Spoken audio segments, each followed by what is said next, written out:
Hey, long time no see.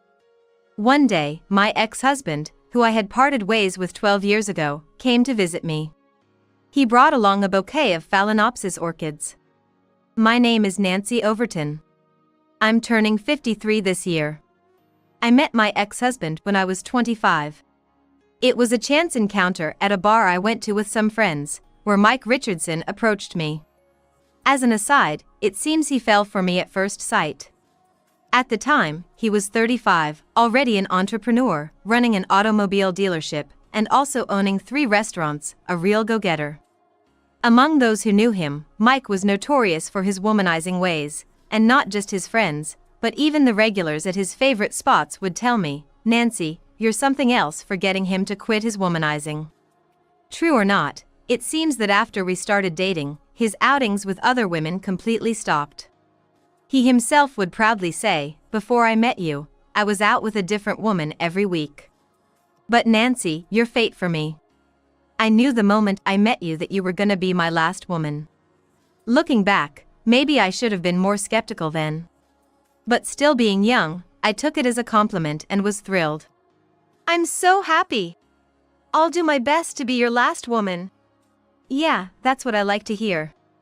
As a businessman with a reputation, I appreciate a woman who's willing to go the extra mile for me. In hindsight, it's clear how nonsensical our conversation was. But for someone like me, who enjoyed talking about politics and international affairs, being with Mike, who was 8 years older and well-informed, was fun, and it made me feel a bit more grown-up than hanging out with guys my own age.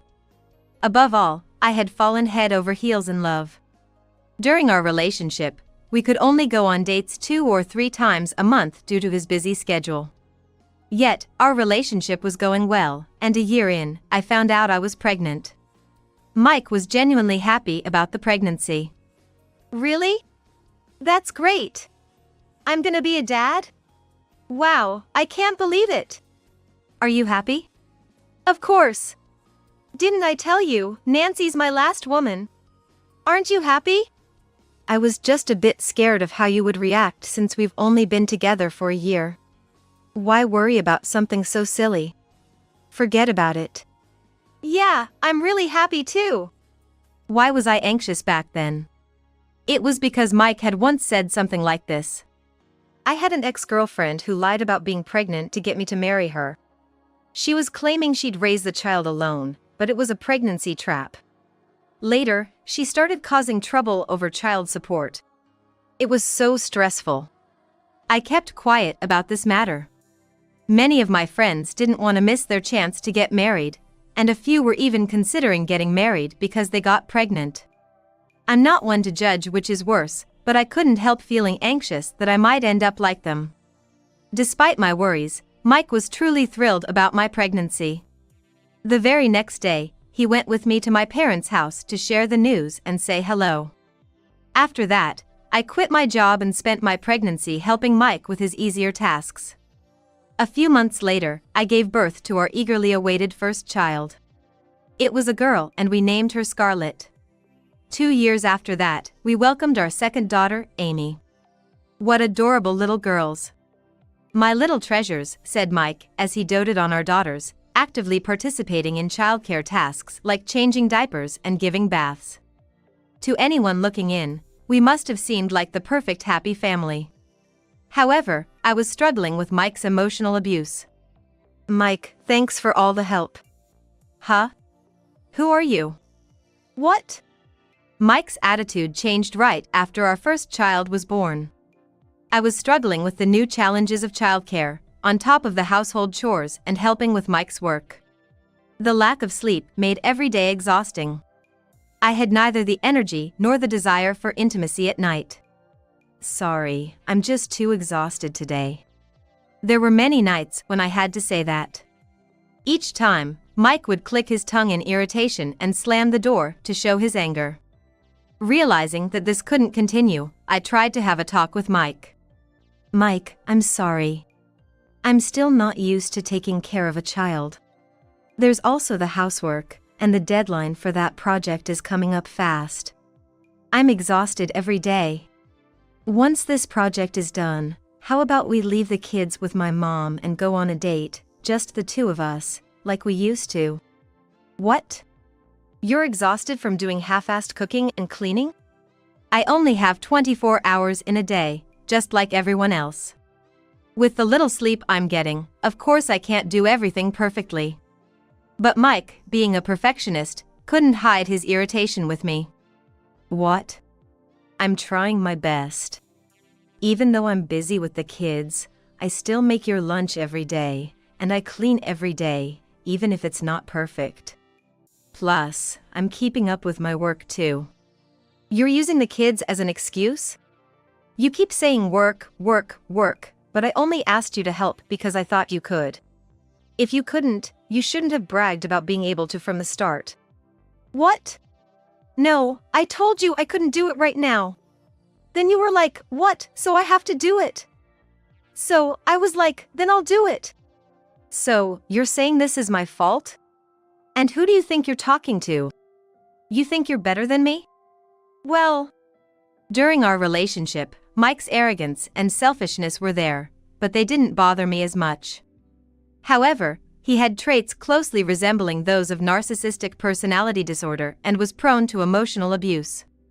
Just by refusing intimacy a few times, I was branded by him as a woman who doesn't conform to his wishes is unnecessary.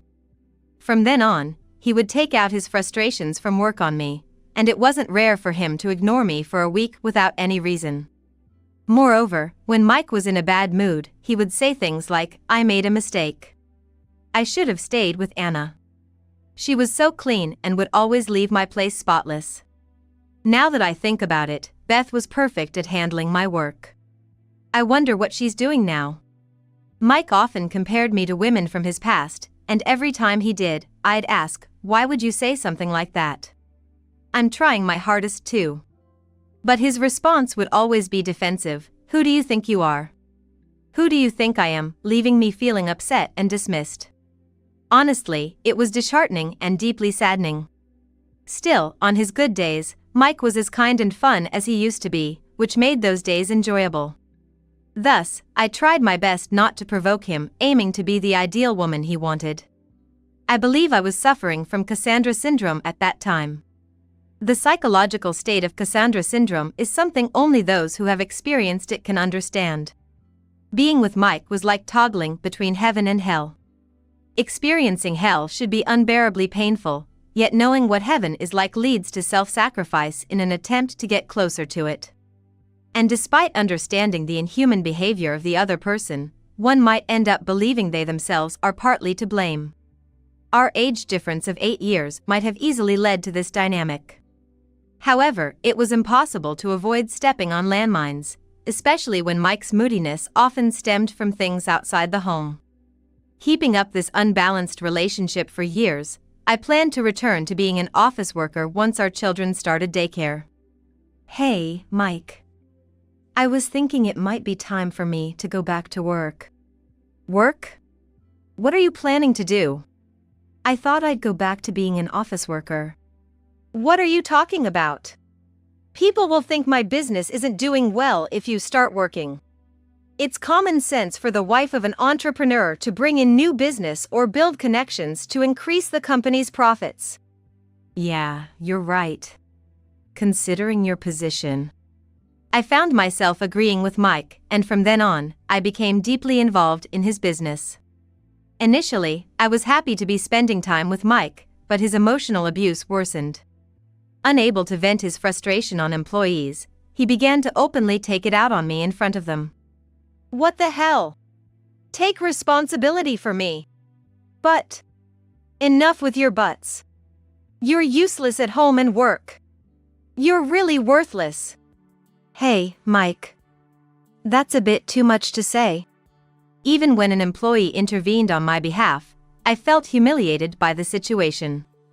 It's okay. Being a business owner can be very stressful. Letting him vent is part of my job, after all. Though I answered cheerfully to the employees, inside, I was holding back tears, hiding my frustration and sadness. Gradually, the remarks that undermined my personality increased. But, for better or worse, working together built up my immunity to verbal abuse, and I slowly started to emerge from the shadow of Cassandra syndrome. I became adept at avoiding Mike's emotional abuse, coming to see his outbursts as nothing more than an animal barking. However, my love for him cooled in proportion to my growing indifference. The reason I didn't choose divorce was because of our daughters. As time passed and the girls entered junior high school, their individual personalities began to emerge. My first daughter is smart and academically excellent, making her the top of her school. She had a cheerful and mischievous nature, quickly becoming Mike's favorite. On the other hand, my second daughter struggled with schoolwork in the conventional sense. Except for physical education, her grades were the opposite of her sister's. She was a tomboy, often running around the house, jumping off tables, and kicking balls. Because of this, she often broke Mike's expensive whiskey collection, knocked over the TV, and damaged other things, which frequently led to Mike scolding her. "Scarlett excels in her grades, but why do you always make me angry?" "I'm sorry." Right after apologizing, the younger daughter would start running around the house again, causing both Mike and me quite a bit of trouble. However, I valued each of their unique personalities and made it a point to only scold them for dangerous behaviors or breaking things.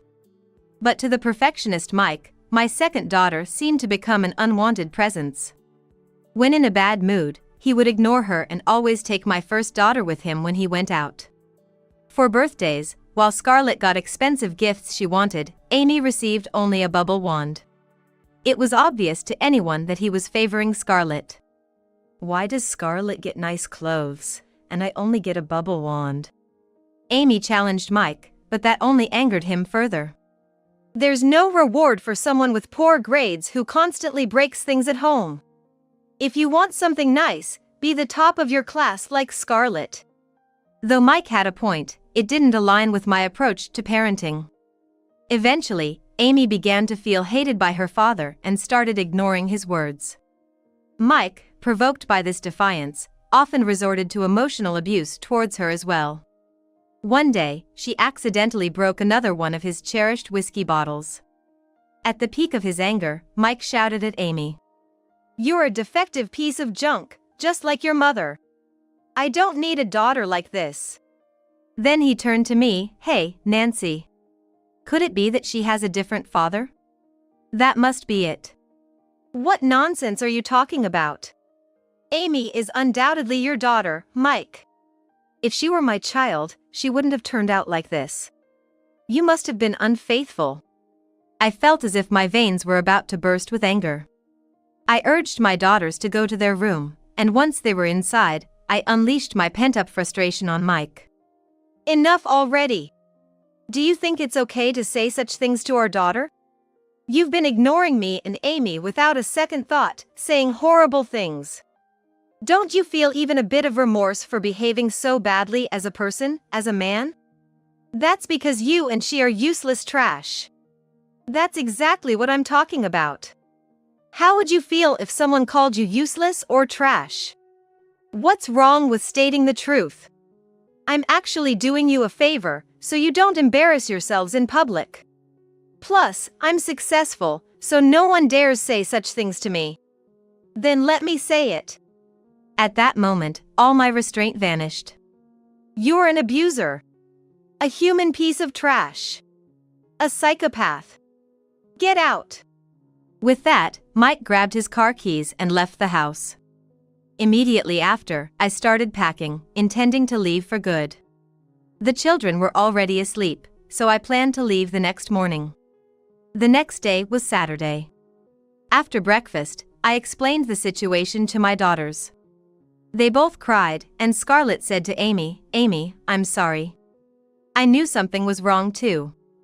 I felt guilty for being the only one treated well, but I was too scared to say anything because of Dad." "You did nothing wrong." While we were talking, Mike returned home. He brought a young woman in her early 20s with him in the passenger seat. Besides our usual family car, he also owned several sports cars. Among them, his favorite was a Porsche. He had left in the Porsche yesterday, and now he was back with a woman next to him. At that moment, I understood what it meant. But I no longer cared. They entered the house, all smiles and chatting. Seeing the packed bags at the entrance, Mike snorted but then said, "Hey, Nancy. You don't have to run away after all." "What? I want to divorce you. And to think you'd say that after bringing another woman home." "What? What are you talking about? Once I'm divorced from you, I'm gonna marry her." "Huh? I'll give you the house right from the start to avoid any hassle." "What?" Not only was I stunned, but so were our daughters. "Come on, Scarlett, we're leaving." "Wait! Where do you think you're taking Scarlett?" "She's gonna live with us." "What? That's ridiculous. I won't let you take either of them. You think a young woman like her can raise my daughters?" "She's close in age to them, more like a sister than a mother. I'll do my best as a new mom." "How far gone is he, really? You're forgetting something important. Do you think you can support 2 kids through high school with your income alone? And you want Scarlett to go to college, right? Having a house is the least of your worries." He had a point. Though I had worked for Mike's company, I hadn't been paid in personal funds. I was only credited with living expenses as my salary, leaving me without any savings. Returning to a regular job wouldn't cover college for the kids. For Scarlett's sake, letting her go with her father seemed the only option. "I'm sorry, Scarlett. Staying with me might not allow you to reach your full potential. But we'll talk every day." "All right. I'll be fine. Mom, please take care of Amy." Scarlett responded with strength. After they left, Amy cried again. "Mom, I'm sorry.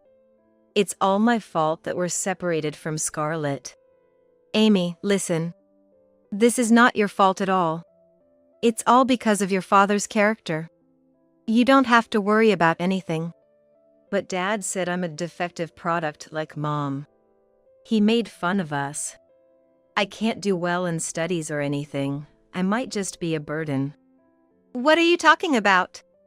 You are a masterpiece. You have a richness of sensitivity that ordinary people don't have." At the time, Amy might not have fully grasped what rich in sensitivity meant, but I understood that, although she might not excel academically, she possessed a unique sensibility that others lacked. From then on, without any interference from Mike and being freed from the emotional abuse, we gradually regained our true smiles. Although not being able to see Scarlett often was painful, we were able to live our days in peace. 12 years had passed, and Amy was now 25 years old. Having grown into a fine adult, she was captivated by a movie she saw in high school and now worked in the film industry. As for me, to prove Mike wrong, I started my own business shortly after our divorce. Using my accumulated know-how, I established a food import and distribution company. A few years later, to utilize Amy's talent, we started a small film production company together. By the time our company had grown to employ 2,000 people, my younger daughter took on her first challenge as a director. When Amy's film was shown in a single theater for the first time, my company became listed. Around that time, a TV program decided to feature us under the title "The Story of an Up-and-Coming Film Director and Her Mother." A few days after our story aired on TV, a surprising visitor came to our company. "Mr. Richardson is here to see you." "Richardson?" "Yes, he wants to give flowers to Amy." "Okay, let him in." "All right." "Hey, long time no see. You look well." The visitor was my ex-husband, Mike, holding a large purple phalaenopsis orchid. "You've become quite impressive. I heard Amy made a movie?" "I don't know much about films, but isn't she amazing? This is a congratulatory gift for Amy." "Is she here at the company?" "Whether she's here or not, it's none of your business. I don't plan to let you see her, and I doubt Amy wants to see you."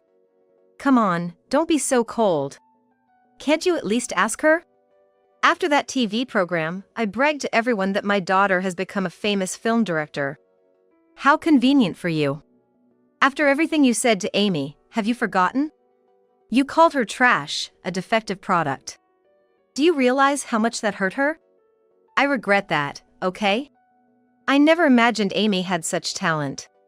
Neither did you, right? If I had known, I wouldn't have said those things to her. You haven't changed. Whether Amy and I succeed or not, we are who we are.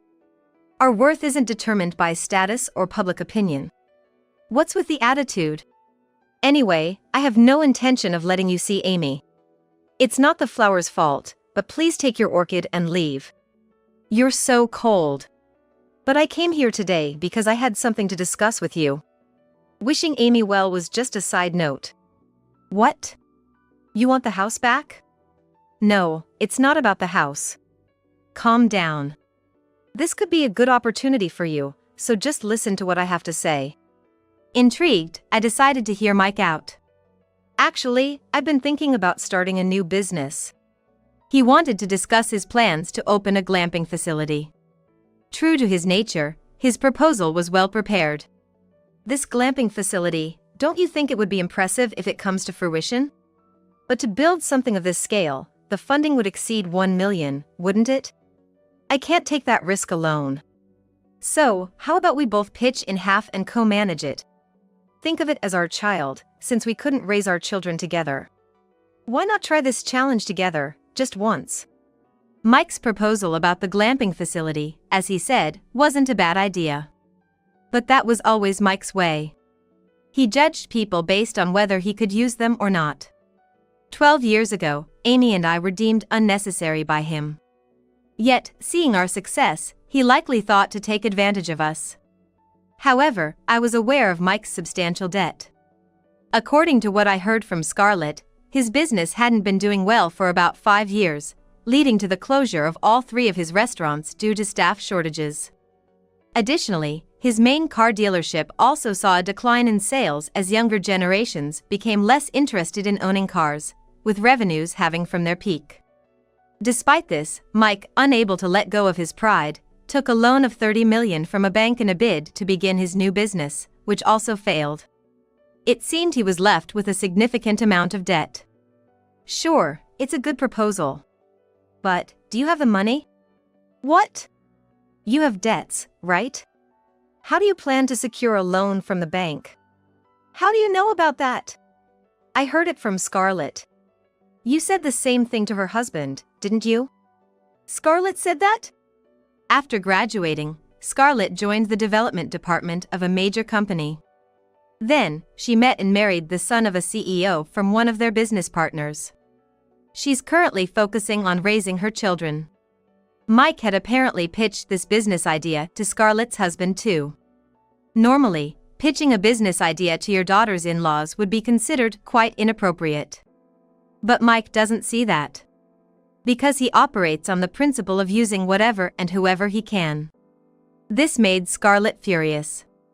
I'm truly grateful for the education, but Dad, you're a bit off the norm. Don't drag my family into this, she had said, keeping her distance from him. Maybe you're planning to use my money to start the glamping site and then run it while paying off the loan? What? His reaction confirmed my suspicion. After all, having worked together for more than 10 years, I was well acquainted with Mike's way of doing business. Well, it sounds interesting, so I might take you up on that offer. But if I'm investing 100%, it's not a joint venture. Let's call it a service fee, and you'll get 30% of the profits. What a nasty woman! Try to be a bit more charming. That's why you can't find someone to remarry. Actually, I'm already remarried. I just kept my maiden name, Overton, because I started the company afterwards. Huh? There was someone else who fell for you besides me. So, what will you do? Will you take my offer? I'll think about it. Don't say you can do it if you can't from the start. Oh, where have I heard that before? I never heard from Mike again after that. In the end, he probably couldn't let go of his pride to ask for help, especially after being mocked by me. Afterward, it seems his business deteriorated to the point where he had to declare bankruptcy. It appears he hadn't told his new wife about his failing business, but following this incident, she seems to have left him. No one knows where he is now.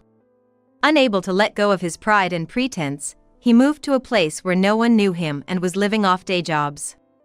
It seems loneliness suits an abuser like him.